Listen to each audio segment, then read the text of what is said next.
نحمده ونصلي على رسوله الكريم أما بعد فأعوذ بالله من الشيطان الرجيم بسم اللہ الرحمن الرحیم۔ میرے پیارے اسلامی بہن بھائیو، السلام علیکم ورحمۃ اللہ وبرکاتہ۔ میں امید کرتی ہوں کہ میرے پیارے سب اسلامی بہن بھائی خیر و عافیت سے ہوں گے، اور میں دعا کرتی ہوں کہ اللہ تعالیٰ آپ سب اسلامی بہن بھائیوں کو خوشیوں، راحتوں اور برکتوں والی زندگی عطا فرمائے۔ معزز سامعین، ہم لے کر آئیں گے انشاءاللہ ہر روز آپ کے لیے ایک نیا موضوع۔ اللہ کرے یہ چینل آپ اور ہم سب کے دنیا اور آخرت کی کامیابی کے لیے مددگار ثابت ہو۔ اس اسلامک چینل سے زیادہ مستفید ہونے کے لیے اس چینل کو زیادہ سے زیادہ لائک کریں، شیئر کریں، تاکہ ہماری آواز تمام دنیا تک پہنچ سکے اور لوگ زیادہ سے زیادہ اس سے فائدہ اٹھا سکیں۔ تو میرے پیارے اسلامی بہن بھائیوں، آج میں لے کر آئی ہوں آپ کے لیے ایک ایسا موضوع جو ایک ایسا گناہ ہے جو ہم سب کرتے ہیں اور ہمیں خبر ہی نہیں ہوتی، ہمارا ذہن جاتا ہی نہیں ہے کہ ہم گناہ کر رہے ہیں۔ یہاں تک کہ ہمارا دینی طبقہ بھی اس گناہ میں بڑی آسانی سے ملوث ہو جاتا ہے اور انہیں فکر تک نہیں ہوتی، انہیں خبر تک نہیں ہوتی کہ ہم کوئی گناہ کر بھی رہے ہیں کہ نہیں۔ تو آئیے میں آپ کو آگاہ کرتی ہوں کہ وہ کون سا گناہ ہے جو ہم سب بڑی آسانی سے کر لیتے ہیں اور اسے بہت چھوٹا گناہ سمجھ کر لیتے ہیں۔ ہم چلتے پھرتے اٹھتے بیٹھتے اپنی ہر محفل میں اس گناہ کو کر لیتے ہیں، لیکن ہمارا اس طرف ذہن نہیں جاتا کہ ہم نے کوئی گناہ کیا بھی ہے کہ نہیں۔ تو غور سے سنیے گا، وہ کون سا گناہ ہے، وہ کون سا ایسا کبیرہ گناہ ہے جس کو ہم بہت معمولی سمجھ کر کرتے ہیں، ہم بہت چھوٹا سمجھ کر کرتے ہیں، لیکن قرآن اور احادیث کی روشنی میں وہ بہت بڑا گناہ ہے۔ تو معزز سامعین، وہ گناہ کیا ہے؟ آئیے میں آپ کو بتاتی ہوں کہ وہ کون سا گناہ ہے۔ وہ گناہ ہے غیبت۔ غیبت کیا ہے؟ سب سے پہلے اس کی تعریف سمجھ لیجئے کہ غیبت ہے کیا، کیونکہ جب تک ہم کسی کی تعریف کو نہیں سمجھیں گے تو ہمیں اس چیز کے بارے میں پوری طرح سے سمجھ نہیں آئے گی کہ وہ گناہ ہے، سرزد کیسے ہوتا ہے۔ تو سب سے پہلے سمجھ لیجئے کہ غیبت کہتے ہیں کسی ایسی برائی کو کہ ہم کسی کی پیٹھ پیچھے کوئی ایسی برائی کرتے ہیں جو اس شخص میں واقعی پائی جاتی ہو، جو کسی شخص میں کوئی برائی واقعی میں پائی جاتی ہو، اور جب ہم اس کا تذکرہ اس کی پیٹھ کے پیچھے کرتے ہیں تو وہ غیبت کہلاتی ہے۔ ایک دفعہ ایک شخص نے نبی کریم صلی اللہ علیہ وسلم سے پوچھا کہ یا رسول اللہ، کیا ہم کسی کے بارے میں اگر ایسی بات کرتے ہیں جو اس میں واقعی موجود ہے تو کیا یہ غیبت ہے؟ تو نبی کریم صلی اللہ علیہ وسلم نے فرمایا، یہی تو غیبت ہے، یعنی جو ہم برائی کرتے ہیں کسی شخص کی، اگر واقعی اس میں پائی جاتی ہے تو یہی تو غیبت ہے۔ اگر اس میں وہ برائی نہیں پائی جاتی تو وہ تو بہتان ہے۔ تو اس بات کو سمجھ لیجئے کہ ہم کسی کے بارے میں اگر کوئی ایسی برائی کرتے ہیں جو اس میں واقعی پائی جاتی ہو، ہمارے ذہن میں یہ ہوتا ہے کہ ہم کوئی ویسے تو نہیں کہہ رہے، کسی میں برائی موجود ہے تو ہم بات کر رہے ہیں، لیکن سمجھ لیجئے کہ اگر ہم کسی کی پیٹھ کے پیچھے ایسی برائی کا تذکرہ کرتے ہیں جو اس میں واقعی پائی جاتی ہے تو یہ ہے غیبت۔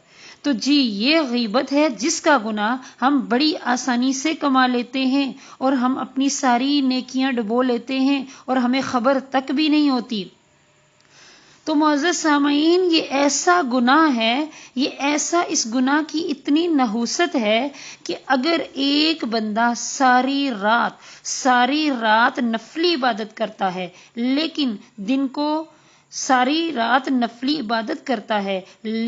دن کو سارا دن غیبت کرتا رہتا ہے، لوگوں کی برائیوں کے تذکرے کرتا رہتا ہے، اور دوسرا شخص جو کہ ساری رات نفلی عبادت نہیں کرتا، ساری رات سوتا رہتا ہے، لیکن دن کو اپنے آپ کو لوگوں کی برائی کے تذکروں سے بچاتا ہے، تو وہ گویا دونوں برابر ہوئے۔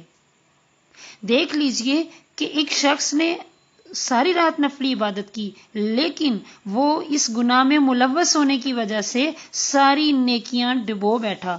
تو اس بات کو اچھی طرح سمجھ لیجئے کہ غیبت ایسا گناہ ہے جو ساری نیکیوں کو کھا جاتا ہے، ساری نیکیاں ڈوب جاتی ہیں۔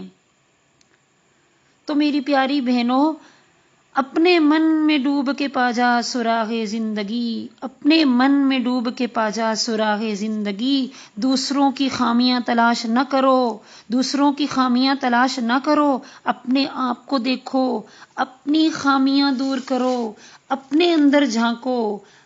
دراصل غیبت پیدا کیوں ہوتی ہے انسان کے اندر؟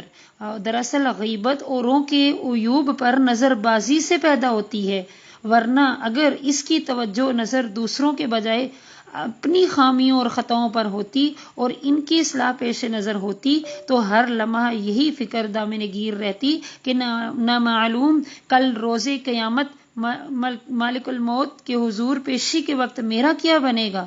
اس تصور سے انشاءاللہ اس مہلک مرض سے چھٹکارا حاصل ہو جائے گا، کیونکہ جب اپنے نفس میں پائے جانے والے عیوب کا استحضار ہوتا ہے اور ان کی اصلاح پیش نظر ہوگی تو دوسروں کی برائی کی طرف دل و دماغ اور نگاہ منتقل ہی نہیں ہوگی۔ تو اپنی برائیوں پہ نظر ڈالیے تو دوسروں کی برائیوں کی طرف نظر نہیں جائے گی۔ بہادر شاہ ظفر نے کیا خوب فرمایا، نہ تھی حال کی جب اپنی خبر، نہ تھی حال کی جب اپنی خبر، رہے ڈھونڈتے اوروں کے عیب و ہنر، پڑی اپنی برائی پہ جو نظر، پڑی اپنی برائی پہ جو نظر، تو نگاہوں میں کوئی بھی برا نہ رہا۔ اسی طرح ایک اور شاعر نے کیا خوب فرمایا، غور سے سنیے گا۔ ایک اور شاعر نے اسی موضوع کے متعلق کیا خوب فرمایا، دھن رے دنیے اپنی دھن، دھن رے دنیے اپنی دھن، دوجے کی دھنی کا پاپ نہ پن، تیری روئی میں چار بنولے سب سے پہلے ان کو چن۔ تو غور سے سنیے گا، آخری مصرع کیا ہے، تیری روئی میں چار بنولے سب سے پہلے ان کو چن۔ تو میرے اسلامی بہن بھائیوں، دوسروں کی خامیاں تلاش کر کے دوسروں کی خامیوں اور عیبوں کے پیچھے نہ پڑو، دوسروں کے عیبوں کے پیچھے پڑھ کے اپنا وقت خراب نہ کرو، اپنی نیکیاں نہ ڈبو۔ آپ کی نیکیاں، اگر اپنی نیکیاں ڈبونا چاہتے ہو، ختم کرنا چاہتے ہو تو اوروں کے عیب دیکھو۔ اگر اپنی نیکیاں بچانا چاہتے ہو، اگر اپنی نیکیوں کو بچانا چاہتے ہو تو دوسروں کے عیبوں سے بے خبر ہو جاؤ، دوسروں کے عیبوں سے بے خبر ہو کر اپنے آپ پہ نظر ڈالو، اپنی برائیاں تلاش کرو۔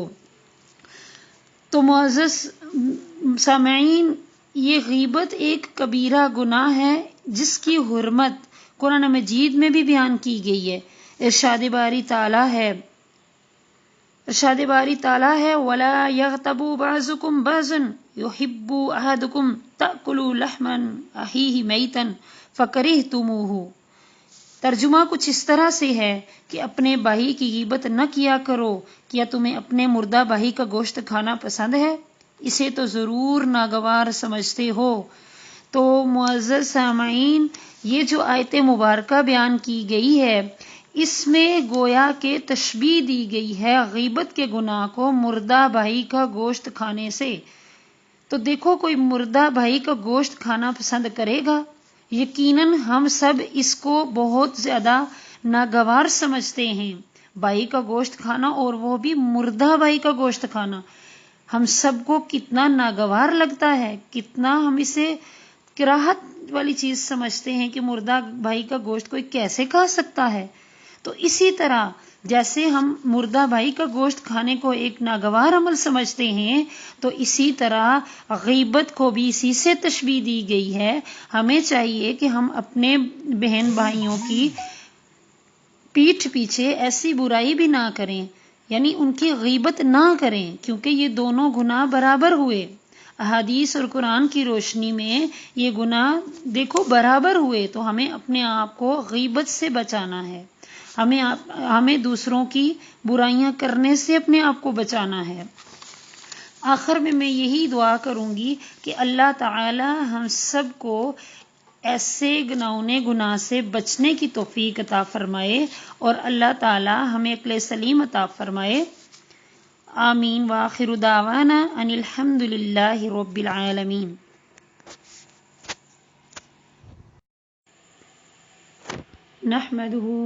نحمده ونصلي على رسوله الكريم. أما بعد فأعوذ بالله من الشيطان الرجيم. بسم الله